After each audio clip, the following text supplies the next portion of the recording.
Not war, not war. Just peace, just peace. I think we're just going to kill people that are bringing drugs into our country. While most of America slept peacefully in their beds, the most audacious military operation in decades was unfolding 6,000 miles away. At exactly 2 in the morning Caracas time, elite American forces dropped from the darkness onto Venezuelan soil with a single objective that would shake the foundations of international politics. What happened in those pre-dawn hours would trigger a diplomatic earthquake felt across every continent, and the fallout is only just beginning. The announcement came through social media at a time when the world least expected it. President Donald Trump took to Truth Social to deliver news that military analysts had thought impossible just weeks earlier. The message was stark and direct. The United States had successfully executed a large-scale strike against Venezuela, and its controversial leader Nicolas Maduro, along with his wife, had been captured and removed from the country. This wasn't a gradual escalation or a measured response. This was swift, decisive, and absolutely unprecedented in modern American foreign policy. But here's where things get truly fascinating. This operation didn't materialize out of nowhere.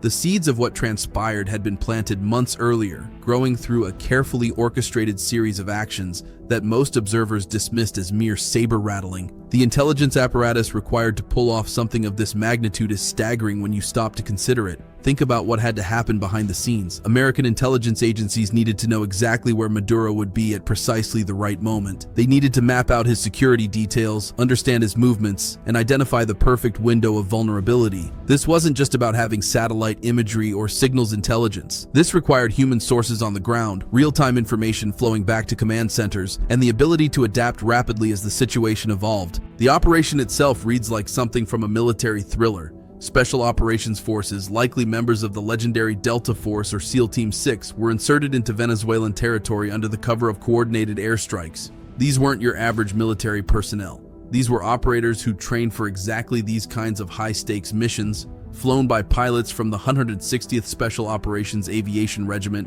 an elite unit known as the Night Stalkers. These pilots are considered among the most skilled in the world, capable of flying helicopters at extremely low altitudes in complete darkness using night vision technology.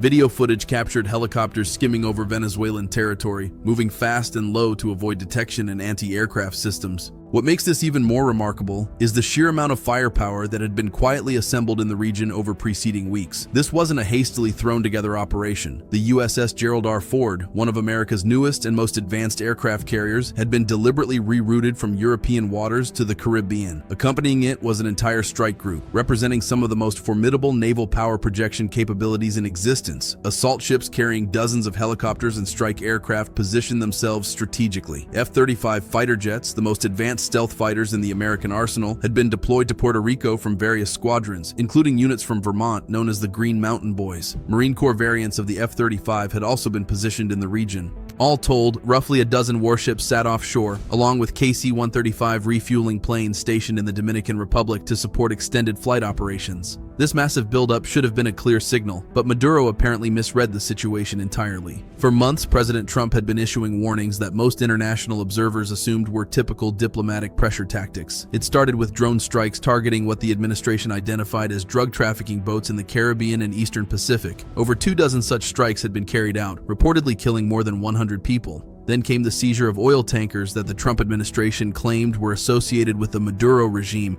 effectively cutting off crucial revenue streams.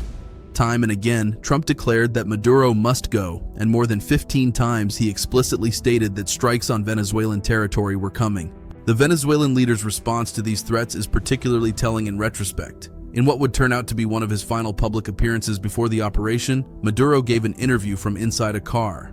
The setting alone was unusual, suggesting perhaps he was already feeling pressure and adopting more mobile security protocols. In that interview, he sounded almost pleading, seemingly attempting to negotiate some kind of deal involving Venezuela's vast oil reserves. American oil companies had been expelled from Venezuela decades earlier, and recent statements from Trump made it clear he wanted American energy firms back in the country. Maduro appeared to be offering everything he could think of: natural resources, mediation, attempting to find some avenue to defuse the situation.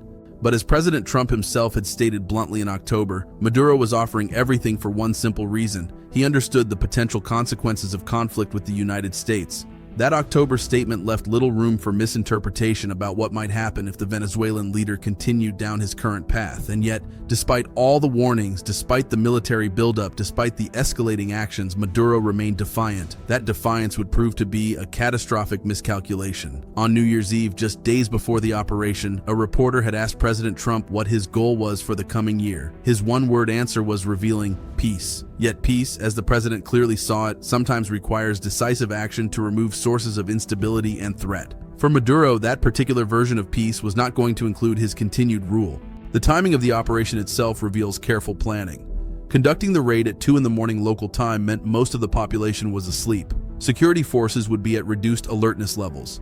The use of coordinated airstrikes wasn't just about taking out military targets, it served as a crucial diversion. While Venezuelan forces scrambled to respond to attacks on military bases, air installations, and Venezuela's largest port, the real objective was being executed elsewhere. The assault team blew through doors, secured Maduro and his wife, and extracted them before effective resistance could be organized. The immediate aftermath created a power vacuum and considerable confusion in Caracas.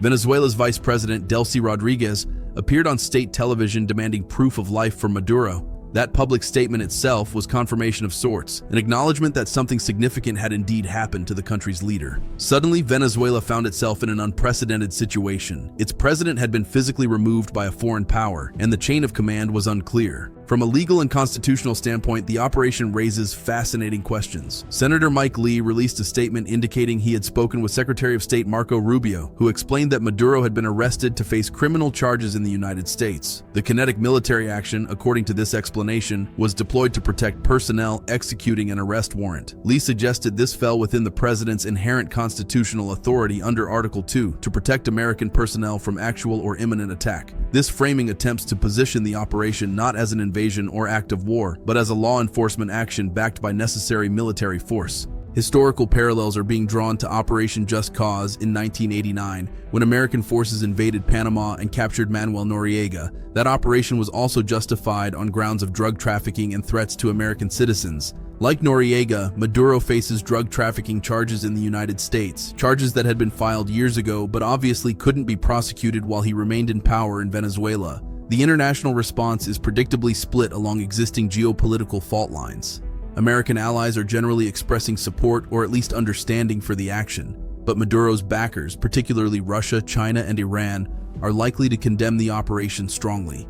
These nations had established significant influence in Venezuela over the past years, using the country as a foothold in Latin America and a source of oil and other resources.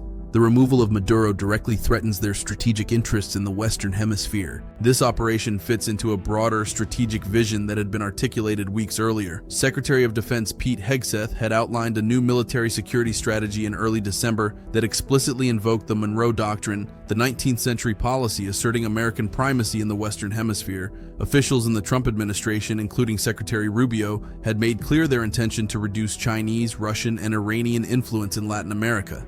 Venezuela, with its vast oil reserves and strategic location, was the most significant foothold these nations had established in America's backyard.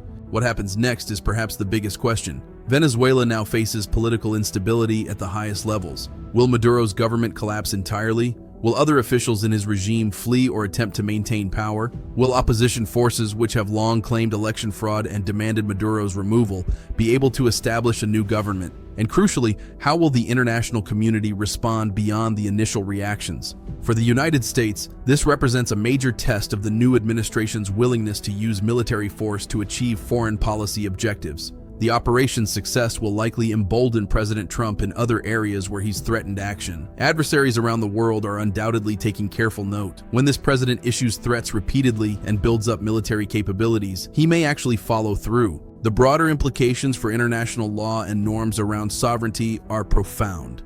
While the United States has framed this as a law enforcement operation, the reality is that American military forces entered a sovereign nation, conducted combat operations, and physically removed its head of state. Regardless of Maduro's legitimacy or the criminality of his regime, this sets a precedent that other nations will reference for years to come. As the sun rose over Caracas on that fateful morning, the city awakened to a completely transformed political reality. The strong man who had ruled Venezuela for years, who had survived coup attempts and international sanctions, who had maintained power through suppression and control, was suddenly gone.